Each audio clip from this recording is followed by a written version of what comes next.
नमस्कार। आज 4 मई 2026 हैं और आज के इस खास न्यूज़ एक्सप्लेनर में हम सीधे काम की बातों पर आते हैं। हम उन तमाम बड़ी खबरों की तह तक जाएंगे जो सीधा हमारी रोज़मर्रा की ज़िंदगी और देश की बड़ी नीतियों से जुड़ी हैं। चलिए फटाफट देख लेते हैं कि आज के एजेंडे में क्या क्या है। आज हम बात करेंगे नए पेरेंट केयर लीव बिल की, कुछ राज्यों के शुरुआती चुनावी रुझानों की, यूपी और दिल्ली एनसीआर के डरावने मौसम अलर्ट की और आखिर में जानेंगे शेयर बाजार का ताज़ा हाल। तो शुरुआत करते हैं हमारे पहले और बहुत ही अहम टॉपिक से, पेरेंट केयर लीव बिल, जिसे सैक्रेड बॉन्ड एक्ट 2026 भी कहा जा रहा है।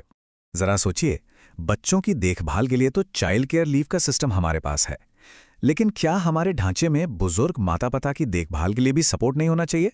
बिल्कुल होना चाहिए, राइट? बस इसी गैप को भरने के लिए ये नया बिल लाया गया है। अब इस नंबर पर गौर कीजिए, 34 करोड़। संयुक्त राष्ट्र का अनुमान है कि साल 2050 तक भारत में 60 साल से ऊपर के बुजुर्गों की आबादी 34 करोड़ को पार कर जाएगी, मतलब हमारी कुल आबादी का करीब 20%। ये आंकड़ा साफ बता रहा है कि आखिर इस कानून की हमें आज इतनी सख्त जरूरत क्यों है। और यहीं पर एंट्री होती है एक बड़े ही दिलचस्प टर्म की, सैंडविच जनरेशन। जी हां, 35 से 55 साल की उम्र वाले वो कर्मचारी जो सच में एक सैंडविच की तरह पिस रहे हैं। एक तरफ बच्चों की परवरिश, दूसरी तरफ बूढ़े होते माता पिता की देखभाल। हैरानी की बात यह है कि हमारी वर्कफोर्स का 42% हिस्सा इसी कैटेगरी में आता है, जो इस दोहरी जिम्मेदारी की वजह से भयानक मानसिक तनाव और बर्नआउट का शिकार है। तो सवाल यह है कि यह सेक्रेड बॉन्ड एक्ट आखिर राहत कैसे देगा? देखिए, इसके प्रावधान काफी सॉलिड है। ये बिल पूरे करियर के दौरान कुल मिलाकर 45 दिनों की पेरेंट केयर लीव की गारंटी देता है। एक बात क्लियर कर दूं, ये कोई हर साल मिलने वाली छुट्टी नहीं है, बल्कि पूरे सर्विस पीरियड के लिए टोटल 45 दिन है, जो मेडिकल इमरजेंसी में लिए जा सकते हैं। और सबसे बढ़िया बात, इस दौरान फुल सैलरी और भत्ते मिलेंगे। ये उन सभी प्राइवेट और सरकारी दफ्तरों पर लागू होगा जहां 10 या उससे ज्यादा लोग काम करते हैं। बस इसके लिए सही मेडिकल पेपर्स दिखाने होंगे।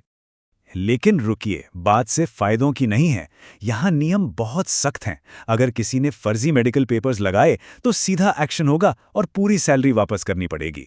वहीं दूसरी तरफ, अगर किसी कंपनी ने बिना किसी ठोस कारण के ये छुट्टी रोकी तो उन पर 50,000 से लेकर 2 लाख रुपए तक का तगड़ा जुर्माना लगेगा। मतलब ये बिल पूरी तरह से एक टू वे कंप्लायंस पर टिका है। दोनों तरफ से ईमानदारी बहुत जरूरी है। चलिए अब थोड़ा रुख करते हैं राजनीति का।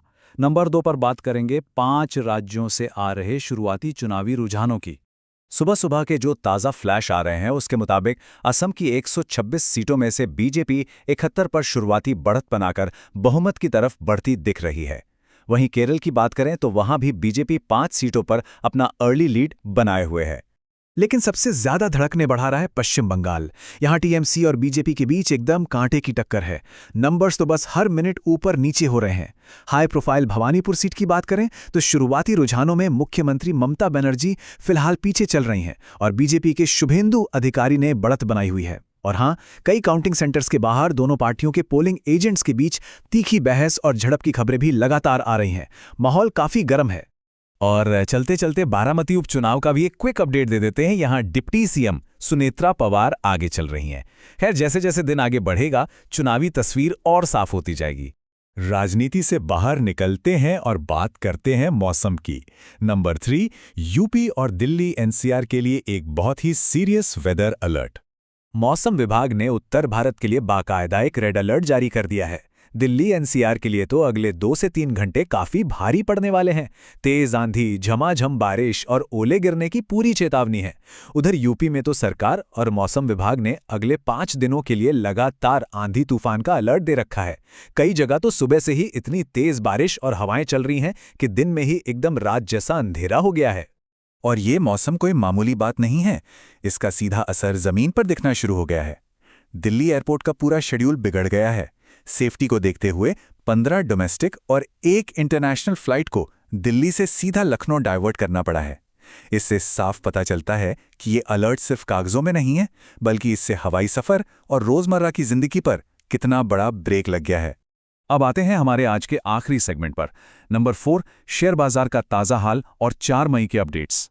देखिए, आज के मार्केट का मूड समझने से पहले जरा 30 अप्रैल वाले पिछले ट्रेडिंग सेशन पर नजर डालना जरूरी है। उस दिन बाजार पूरी तरह से लाल निशान में बंद हुआ था। अलग अलग सेक्टर्स में भारी बिकवाली के दबाव की वजह से निफ्टी 50 में 0.74% और सेंसेक्स में 0.75% की गिरावट दर्ज की गई थी। तो आज की ओपनिंग के लिए हमारी बेसलाइन यही है। लेकिन अच्छी बात यह है कि आज 4 मई की सुबह के जो अर्ली सिग्नल्स आ रहे हैं वो काफ़ी पॉजिटिव तस्वीर दिखा रहे हैं। गिफ्ट निफ्टी में 0.36% की शानदार बढ़त है, जिसका सीधा सा मतलब है कि इंडियन इक्विटी मार्केट्स आज एक फ्लैट से लेकर पॉजिटिव ओपनिंग दे सकते हैं। इसके अलावा निफ्टी बैंक में भी शुरुआती फायदे के साफ संकेत मिल रहे हैं, तो कह सकते हैं कि आज दिन की शुरुआत बेहतर होने वाली है। अब इस मार्केट मोमेंटम के पीछे का एक बड़ा ही दिलचस्प खेल समझिए। एक तरफ विदेशी निवेशक यानी FII लगातार भारी बिकवाली कर रहे हैं, लेकिन दूसरी तरफ जो हमारे घरेलू संस्थागत निवेशक हैं यानी DII, वो इस गिरावट को अपनी जबरदस्त खरीदारी से पूरी तरह बैलेंस कर रहे हैं। इसी डोमेस्टिक सपोर्ट की वजह से बाजार को एक बहुत ही जरूरी स्टेबिलिटी मिल रही है। और आखिर में एक बहुत ही अहम सवाल जो आज हर फाइनेंशियल सर्कल में गूंज रहा है।